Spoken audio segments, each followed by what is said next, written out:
Friends, అందరికీ నమస్కారం. Friends, ఇప్పుడే అందిన వార్త. కొత్త మంత్రివర్గం లిస్టు సిద్ధం చేసిన చంద్రబాబు లిస్టులో ఎవరెవరు ఉన్నారనేది అయితే ఒకసారి తెలుసుకుందాము. వీడియో స్కిప్ చేయకుండా పూర్తిగా చూడండి, అప్పుడే మీకు కంప్లీట్ ఇన్ఫర్మేషన్ అయితే అర్థమవుతుంది. అలాగే ఇంకెవరైనా మన ఛానల్ సబ్స్క్రైబ్ చేసుకోకపోతే వెంటనే సబ్స్క్రైబ్ చేసుకోండి. ప్రభుత్వం నుంచి వచ్చే లేటెస్ట్ అప్డేట్స్ అన్ని మిస్ కాకుండా మీకు వెంటనే తెలియజేయడం జరుగుతుంది. చాలా మంది వీడియోస్ చూస్తున్నారు కానీ సబ్స్క్రైబ్ చేసుకోవడం లేదు ఫ్రెండ్స్. దయచేసి సబ్స్క్రైబ్ చేసుకున్నట్టయితే ప్రతి అప్డేట్ అందరికంటే ముందుగా మీరే తెలుసుకోవచ్చు. ఇంక వివరాల్లోకి వెళ్ళిపోదాము. ఏపీలో టీడీపీ కూటమి ఘన విజయం సాధించింది. ఇక ఈ నెల 9న చంద్రబాబు 4వ ముఖ్యమంత్రిగా ప్రమాణ స్వీకారం చేయనున్నారు. చంద్రబాబు తన మంత్రివర్గ కూర్పు పైన కసరత్తు ప్రారంభించారు. 3 పార్టీలు కలిసి పోటీ చేయడంతో ఎవరికి ఛాన్స్ దక్కుతుందనేది ఇప్పుడు ఆసక్తికరంగా మారుతోంది. సామాజిక ప్రాంతీయ సమీకరణాలను పరిగణలోకి తీసుకొని చంద్రబాబు తన కేబినెట్ను సిద్ధం చేస్తున్నట్లు తెలుస్తోంది. లిస్టులో ఉన్నది ఎవరనేది ఇప్పుడు చర్చగా మారింది. ఇక ఏపీలో ప్రజలు ఏకపక్షంగా తీర్పిచ్చారు. కూటమికి పట్టం కట్టారు. 3 పార్టీల నుంచి అభ్యర్థులు అనూహ్య మెజారిటీతో విజయం సాధించారు. 2019లో 151 సీట్లతో అధికారంలోకి వచ్చిన వైసీపీ ఇప్పుడు కనీసం జనసేన స్థాయిలో కూడా సీట్లు సాధించలేకపోయింది. ఘోర పరాజయం పాలైంది. వైసీపీ రెబల్స్ కూడా టీడీపీలో చేరి విజయం సాధించారు. మంత్రుల్లో పెద్దిరెడ్డి మినహా అందరూ పరాజయం పాలయ్యారు.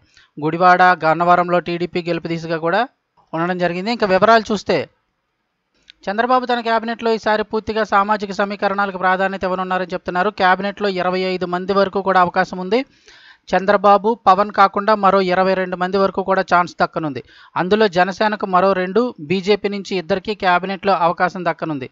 బీజేపీ నుంచి సుజనా చౌదరి లేదా కామినేని శ్రీనివాస్తో పాటుగా తూర్పుగోదావరి నుంచి నల్లమెల్లి విష్ణుకుమార్ రాజు లేదా సత్యకుమార్లో ఒకరికి ఛాన్స్ ఇస్తారని భావిస్తున్నారు. ఇక జనసేన నుంచి కొనతాల రామకృష్ణ, మనోహర్, మండలి బుద్ధప్రసాద్, అలాగే నాయకర్ వరప్రసాద్లో ఒకరికైతే ఛాన్స్ దక్కనున్నట్లుగా చెప్తున్నారు.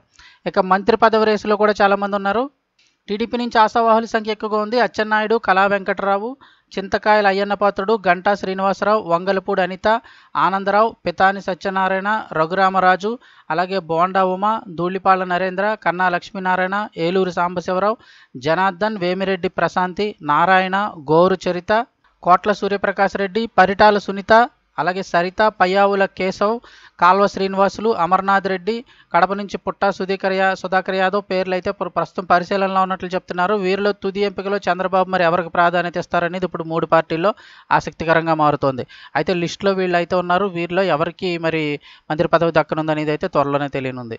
లేటెస్ట్ అప్డేట్స్ ఎప్పటికప్పుడు తెలుసుకోవడానికి ఛానల్ వెంటనే సబ్స్క్రైబ్ చేసుకోండి.